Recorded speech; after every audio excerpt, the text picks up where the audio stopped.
allah subxaanahu wa tacaala ayaa mahad iskale. maanta waxaanu ka hadli doono waa qiso dhacday oo ku saabsanayd neef geel ah oo walaaluhu ay tusiyeen oo yiraahdeen xamar baa sidaa loogu gowracay, iyo runtii iyadoo ay ka muuqatay raxmadii islaamka midaan loola imanin. waxaanu ognahay islaamku waa diin raxma, allahna subxaanahu wa tacaala rasuulkiisa uu soo diray isagoo ah raxmatan lilcaalamiin. caalamkao dhan buu naxariis u ahaa nabiga salawaatu ullahi wasalaamu caleyh. naxariistiisana waxaa dareemayay insi iyo jinni iyo xayawaan, cid walbaba. nabigu caleyhi salaatu wasalaam uu ka hadlay intaynan guruubyadan xayawaanka u dooday iyo wixii la mida aynan ka hadlin ka hor buu nabigu ka hadlay caleyhi salaatu wasalaam. wuxuuna oga hadlay si aad iyo aada u qoto dheer, maxaa yeelay khaaliqii abuuray xayawaanka ayaa u waxyoonayay salawaatu rabbi wasalaamu caleyh. sidaa darteeda nabigu caleyhi salaatu wasalaam axaadiis aada u tiro badan kaga sheekeeyay xayawaanka, hadday noqon lahayd ummadihii hore iyo hadday annagaba noqon lahayd. ummadihii hore nabigu waa nooga sheekeeyey salawaatu ullahi wasalaamu caleyh ixsaan loo sameeyey xayawaan in lagu janno tegay, oo xadiidkii bukhaariya muslimba ay warinayeen. abu hureyra radi allahu tacaala canhu ardaa, ninkii isagu ceelka galay ee waraabiyey eygii oomanaa. xadiid kalena wuxuu tilmaamayay naag inay ahayd zaaniyad a weliba inay waraabisay ey ooman, sidaasna ilaahay dembigoodii intuu ku dhaafay labadaa qof ay jannada ilaahay ku galeen. markaynu isgarab dhigna camalka ay sameeyeen iyo waxa ay iyagu ahaayeen waa kala duwan tahay runtii. qofkaa dumarka ah waxay ahayd qof dumar ah zaaniyad ah, jirkeeda iibisa. zinaduna xaaraan bay ahayd fi kulli adyaanta oo dhan. reer bani israa'iil bay ahayd, zaaniyay ahayd, baqyi min baqaya bani israa'iil buu nabigu yihi caleyhi salaatu wassalaam. laakiin haddana maca daalika naxariistii ay u naxariisatay eygaa ooman ee dhiman lahaa, oonka ku dhiman lahaa, ayaa ilaahay subxaana wa tacaala dembigeeda oo dhan ku dhaafay. waxayna tusinaysaa naxariista aan u naxariisanayna xayawaanka in ilaahay noogu naxariisanayo. walidaalika nabiga caleyhi salaatu wasalaam xadiidkaa markuu ka sheekeeyey saxaabadu weydiiyeenoo waxay ku yiraahdeen, oo rasuulka allah xayawaankan aanu u ixsaan sameynayno ajar ma ka helaynaa? nabigu caleyhi salaatu wasalaam wuxuu oranaya fi kulli kabadin radb, wax kasta oo beer qoyan leh ajar baad ka helaysaan. ajar baa laga helayaa wax kasta oo xayawaan ah, makhluuq ahoo nool oo loo ixsaan sameeyo ajar baa laga helayaa. marka sidaa darteeda waxay noqonaysaa inaynu nahay ilaahay subxaana wa tacaala raxma uu noo soo saaray. waana meesha ilaahay qur-aankiisa uu ku leeyahay jala wacala qofka muslimka markuu ka hadlayo, kuntum khayra ummatin ukhrijat linnaas, waxaad tihiin ummad ilaahay soo diro tii ugu khayr badnayd. waxaan ku noqonnay waa inaan u nahay naxariis cid walbaba. kama muuqanin naxariis neefkaas sida loo galay, waa la dhinac maray. xadiidkii nabiga caleyhi salaatu wasalaam fi saxiixi muslimin wagayrih, fi musnad alimaam axmed wa saxiixi muslimin iyo sunankana way soo saarayaan can shadaad ibni awsin radi allahu tacaala canhu ardaa. wuxuu oranayay rasuulka caleyhi salaatu wasalaam, laba eray baan ka xifdiyay bacd ariwaayaat. waxaa ka mid ahaa nabiga caleyhi salaatu wasalaam wuxuu oranayay, ina allaha kataba alixsaana cala kuli shay, faida qataltum faaxsinuu lqitla waida dabaxtum faaxsinuu dibxa walyuxida axadukum shafratah walyurix dabixatah. xadiidkan nabiga caleyhi salaatu wasalaam dhowr qodob buu isdul istaagay, kulligooda ku saabsan xayawaanka marka aynu gowracayno. nabigu wuxuu yihi caleyhi salaatu wasalaam, marka u horeysa ina allaha kataba alixsaana calaa kulli shay, ilaahay in loo ixsaan sameeyo, loo samafalo, shay walba waajib buu ka dhigay. cid walba inaad u ixsaan samaysid. soomaalida markay mahmaahaysa waxay yiraahdaan gaal dil gartiisana sii. runtii odayaashii hadalkaa ku hadlay hadal aada u cajiib badan buu ahaa. sababtay tahay gaalka waa dilaysaa, gaalnimaad u dilaysaa, laakiin garta uu leeyahay iyo wuxuu xaq u leeyahay inaad duudsiisid ma aha. shareecada islaamku wayna amraysaa gaalka in la dilo, laakiin wuxuu xuquuq u leeyahay in la duudsiiyo ma qabto. sidaa darteeda nabigu leeyahy caleyhi salaatu wasalaam, ina allaha kataba alixsaana calaa kulli shay. ilaahay subxaanahu wa tacaala waa qoray, waa waajib yeelay, bimacnaa farada weeyaan. kataba ilaahay waa farad yeelay subxaanahu wa tacaala in loo axsaan sameeyo, loo samafalo shay walba. kulli shay, nooc walbaba. shay haddii la yiraahdo kulli shay, lafdiga kulli wax uu ka tegaya male, waa shaamil weeyaan. luqada carabiga iyo usuuliyiinta agtooda waa lafdi shaamil oo wax ka dhaafaya aanan lahayn. marka shay walba in loo ixsaan sameeyo ilaahay waa qoray subxaana wa tacaala. markaasuu nabigu wuxuu raaciyey qodobka labaad oo ah, faida qataltum fa axsinu lqitl, haddaad wax dilaysaan dilka hagaajiya. si silaca in loo dilo ma banaana. shareecada islaamka waxyaabahay xarimtay waxaa ka mid ah, iyadoo qofka in la dilo ay tahay, maalan la dilayo, haddana muhlada nabigu waa xaaraam yeelay caleyhi salaatu wasalaam. muhla waxaa la yidhahda luqa carabiga ah waa silac dilka. silac dilku waxa weeyaan in sanka la gooyo, dhegta la gooyo, isha lasoo rido. qofka noocaas oo kale in la sameeyo shareecada islaamka ma qabto.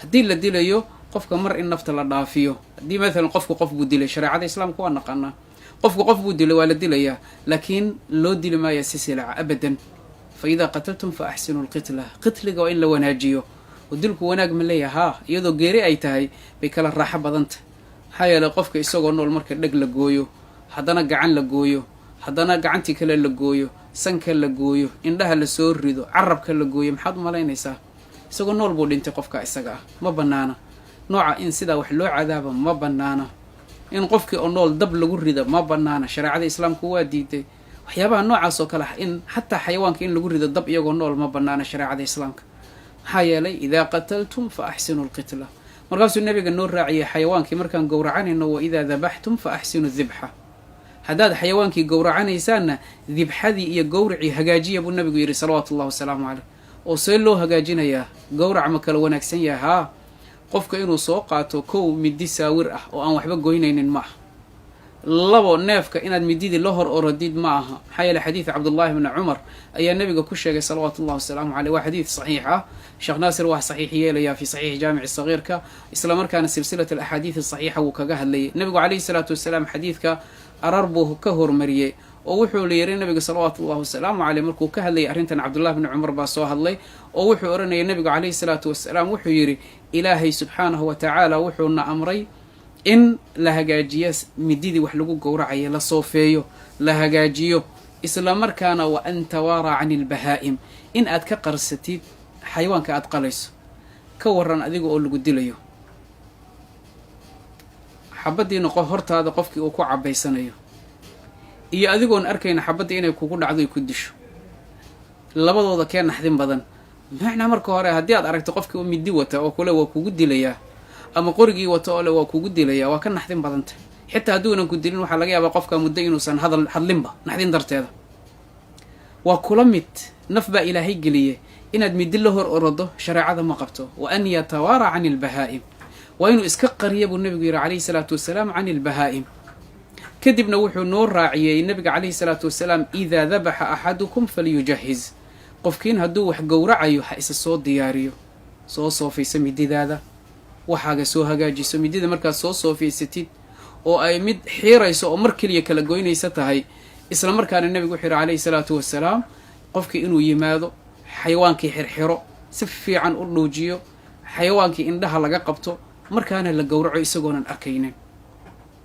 taasaa nabigana faray calayhi salaatu wasalaam xadiidka shadaad haddaynu ku laabano nabigu wuxuu yidhi calayhi salaatu wasalaam waidaa qataltum fa axsinu lqitla waidaa dabaxtum fa axsinu dibxa markaasuu raaciyo wuxuu yidhi walyuxidda axadukum shafratah qofkiina walyuxidda ha soofeeyo weeye axadukum qofkiin shafratah mididiisa aada u soofee midida oo maxaa lagu diidan yahay midi saawir ah waxba aan karaynin waxba aan dilaynin inaad ku karkarto maantao dhan oo neefkii cabaado oo qayliyo taasaa la diidan yahay kadibna nabigu wuxuu yidhi calayhi salaatu wasalaam walyurix dabixatah markiiba hore intii ka kala goyso raaxaha u noqdo neefki walyurix dabixatah neefku gowracayo ha ugu raaxeeyo waa raaxo weeyaan nafta mar kaliya inay dhaafto waa raaxa waxaa silica in lagu karkaro neefki oo la yiraahdo maya ma banaana naxariis weeyaan xadiid fii musnad alimaam axmed wa sunana abi daawuudin kusoo arooray cabdullaahi bni jacfar laga warinaya jacfar bni abi aalib baa dhalay radi allahu tacaala canhu wa ardaa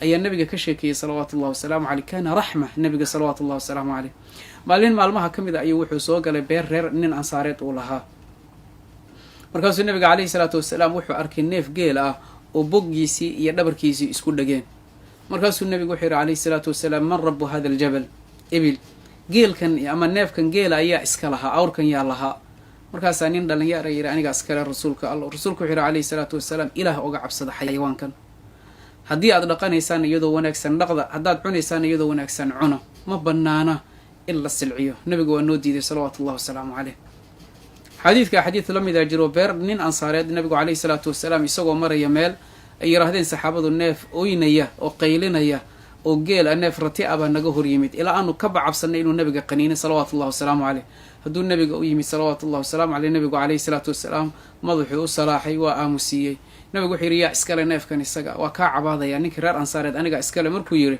wiil dhalinyaru ahaa isaguna nabigu wuxuu yidhi waa kaa cabaadayaa gaaju ka cabaadayaa in la silciyo ka cabaadayaa ilaahay oga cabso neefkan isagaa war xoolahan aynu dhaqanayna inaa ilaah uga cabsanno wey subxaana wa tacaala. ma bannaana in la silciyo. maalinta qiyaamaha waana dacweynayaan, maalinta qiyaamaha way noo qabsan doonaan. nabigu calayhi salaatu wasalaam wuu nooga sheekeeyay xataa diimihii hore in ilaahay subxaanahu wa tacaala uuna faray in loo naxariista xayawaanka. maalin maalmaha ka mid a xadiidka fii saxiixi albukhaari buu ku qoran yahay, ayaa nebi ambiyada ilaahay ka mid a ayaa wuxuu arkay geed buu hoos seexday. qiso dheer bay ahayd, intana inaga khusaysa. geed buu hoos seexday. quraanjo markuu hoos seexday, quraanjo meesha maraysay oo malaha geedka deganayd ayaa mid ka mida qaniintay. aad buu u xanuunsaday, markaasuu quraanjadii wada baabi'iyey. markaasaa ilaahay la hadloo ku yidhi subxaanahu wa tacaala maxaa dhacay? markaasuu yidhi rabbi waa i qaniintay. rabbi wuxuu ku yidhi oo tii ku qaniintay keliya maxaad u dili weyday? ma bannaana in la laayo. xadiid saxiixaaba jira nabigeena calayhi salaatu wasalaam, quraanjadu waxay ka mid tahay afarta xayawaan ee in la dila ay mamnuuca tahay shareecadeena islaamka. afarta xayawaan ee waxay ka mid tahay, waa labana waa shimbiro, labana waa xayawaanka dhulka socda weeyaan. nabigu calayhi salaatu wasalaam uu noo diiday. marka sidaa darteeda in maalaa yacni la isaga laayo ma bannaana. bal nabigu uu noo sheegay calayhi salaatu wasalaam xayawaanka meel allaaliyo meesha lagu arkay la dili karayo ay bannaanta fi lxilli waalxaram. nabigu yidhi calayhi salaatu wasalaam, xilligu waa dhulkan aynu joogno, xaramkuna waa hareeraha maka weeyaan iyo madiina. ayna bannaanayn labada, xataa meelaha intadii lagu arka ay bannaantahay in la dilo. waxaan ognahay maka gudaheeda in xayawaanka lagu dilo ma bannaana. ilahay wuxuu yidhi waman yurid fiihi biilxaadin bidulmin nudiqhu min cadaabin aliim. shimbiraha joogaan la taaban karaynin, bisadaha joogaan la taaban karaynin, lama dhibi karayo, lama dulmin karayo ilaa xayawaanka nabigu ka hadlay mooye salawaatu ullahi wasalaamu caleyh. waa asadka ama libaaxa ama kalbulcaquurka, riwaayadaha kale siday ku tilmaameen. abeesadii waa la dili karayaa, eyga madow waa la dili karayaa. bahalkan la yiraahdo cafwan waxaa kaloo la dili karayaa xad-ada, bahashan la yirahdo dafada waa la dili karaa. waxaa kaloo la dili karaa dooliga ama jiirka, bahalkan sidaad u taqaanaan. riwaayadaha qaarkoodna waxay ku dareen caqrabka ama dibqalooca hangaraalaha bahalka inuu niraahno waa la dili karaa. maxaa yeele kuwaasi dhibkooda badan, dhibka ay bani aadamka u geysanayaan. xayawaanka kale laakiin in la dila ma bannaana, in la dulmiyana ma bannaana. hadday adiga kusoo ataagaan waa shay kale weeyaan, laakiin inuu qofku iska dulmiyo ma bannaana. islaamku waa raxmad weeyaan. bal neef adigu aada cunayso oo aad doonaysid hilibkiisa inaad quudato, haddana sidaa u gal, dhibkeeday leedahay. maxaa yeele ka waran haddii ilaahay subxaana wa tacaala adigu uu booskaa ku istaajin lahaa. naftaada ka soo qaad hadday xayawaankaa noqon lahayd, ka waran. ka soo qaad haddii aad sidaa ahaan lahayd, maxaad samayn lahayd? ma ogolaan lahayd, mase jeclaan lahayd in sidaa lagu galo? waa maya. islaamku waa raxma weeye. marka islaamku waa raxma, nooma ogola in aan xayawaanka sidaa u galno. nabigu salawaatu ullahi wasalaamu caleyh wuxuu odhanayay farkabuuha saalixa wa kuluuha saalixa. lafdi kale oo ku sugan fii musnad alimaam axmed wa sunan abi daawuudin, war haddaad cunaysaan, haddaad fuulaysaanna iyadoo saalix oho wanaagsan cuna fuula. haddaad cunaysaanna iyadoo saalix oho wanaagsan cuna buu nabigu yidhi calayhi salaatu wasalaam. in la silciyaan bannaanayn, in qashinka ay cuntaanaan bannaanayn.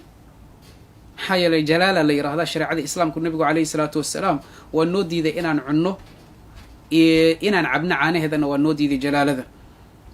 jalaalada waxaa la yidhahdaa waa neefka qashinka cuna. geel buu noqon karaa, lo buu noqon karaa, ari buu noqon karaa, digaag buu noqon karaa. macnaha intaba in la cuno ma bannaana hadday qashinka cunaan. nabigu waa noo diiday calayhi salaatu wasalaam. jalaala la yidhahdaa shareecada islaamka. xadiidkuna waa saxiix weeyaan bila ikhtilaafin cinda alculamaa. marka sidaa darteeda haddii shareecada islaamku siday u dhowraysa fiiri, ka waran shaygan neefkan aada leedahay waa gowracayaa, mididiina aad kula hor ordayso, boqnihii aada gooynayso, ma bannaana. hal mar keliya ogashahay shareecada islaamka in boqnaha la gooyo neefka. maalin maalmaha ka mid ah ayaa nabiga calayhi salatu wasalaam, xadiid abi qataada saxiix weeyaan. maalin maalmaha ka mid ah ayaa nabiga calayhi salaatu wasalaam isagoo saxaabadiisii la jooga ayaa waxaa ka cararay awr. waa la cayirsado, waa la gaari kari waayey. waxaa lagu tuuray waran, boqnuhu gooyey. nabigu wuxuu yihi calayhi salaatu wasalaam, xilligaa xadiidka markuu ka hadlayay, waa bannaan tahay sidaa in loo galo. sidaa in loo galo waa bannaan tahay. maxaa yeelay sababtu waxa ay tahay haddaad gaari weydaan, idaa nadda axadukum, hadduu idinka cararo neefka, nabigu wuxuu yihi calayhi salaatu wasalaam, sidaasoo kale ku sameeya. marka waa bannaan tahay markaas oo kale. maxaa yeele daruura keentay, neefkan waa kaa cararay, ma gaari karaysid. waxaad ku ceshin karta waa inaad ku ceshatid. xabad haddaad ku dhufato, haddaad fallaar ku tuurto, haddaad waran ku dhufato, haddii wax allaale waxay noqotoba. laakiin xaaladda kale maya. neefkan aada cunayso isagoo aada indhihii ka qabatay, mididaadii soo afaysatay, tartiib aad fadhiisisay, bal waxay ina tusinaysaa dhinaca kale haddii ilaahay dikrigiisa la akhriyo neefka marka la gowracayo oo ilaahay la xusuusiyo waa xayawaan weeye waxa aad sheegayso wuu ku maqlayaa wuu ku dhegaysanayaa wuu u hoggaansamayaa ilaahay dikrigiisa haddaad la timaado neefka haadi buu noqonayaa waa degayaa waa xasiloonaanayaa ilaahay xuskiisa subxaanahu wa tacaala ilaa marka dambe isagu dhinaca dhulka dhigo haddaad ilaahay dikrigiisa la timaado maxaa yeele neefkan wuu ku dhegaysanayaa nabiyullahi moxamed markuu ka sheekeynayay nabiyullahi daawuud calayhi wacalaa nabiyina asalaatu wassalaam uctiya mizmaar xasuna sawt buu ahaa nabiyullahi daawuud markaasuu nabiga nooga sheekayay calayhi salaatu wassalaam markuu akhrinayo zabuur inaan ilaahay zabuur buu siiye markuu zabuur akhrinayo shimbiraha istaagi jiray maxaa yeelay waa sawdkiisa iyo codkiisa quruxsan darteeda macnuhu waa maxay way dhegaysanayaan marka sidaa darteeda nabigu waatuu noo sheegay calayhi salaatu wassalaam mu'adinka ma adimo ilaa wax maqlaa ma jiro insi iyo jinni iyo geed iyo xayawaan iyo wax walbaba ilaa waa oga markhaati kacayaan maalinta qiyaamaha macnuhu waa maxay guriga aad joogtid derbiyadaadan waxyaabahan oo dhan kulli way ku maqlayaan wayna kaaga markhaati kacayaan qur-aanka akhrinaysay bay kaaga markhaati kacayaan yowma idin tuxadisu akhbaaraha buu yidhi alle subxaana wa tacaala dhulkan baa warrami doona maxaa yeele waa markhaati weeyaan xayawaankan way ku maqlayaan haddaad ilaahay xusto subxaanahu wa tacaala dikri ilaahay aad la timaado iyagaaba kuu hoggaansamaya adoonan xoog la imanin waxbana la imanin taasina waa wax aynu arki karnaba dhacdayna marka sidaa darteeda haddayba dhacaysaba qofka mididiisa waa inuu soo afaysto neefka waa in la xirxiro kadibna waa in dhinaca dhulka loo dhigo indhaha laga qabto sidaa loo gowraco saasay shareecada islaamku bannaysay laakiin sida aan arkay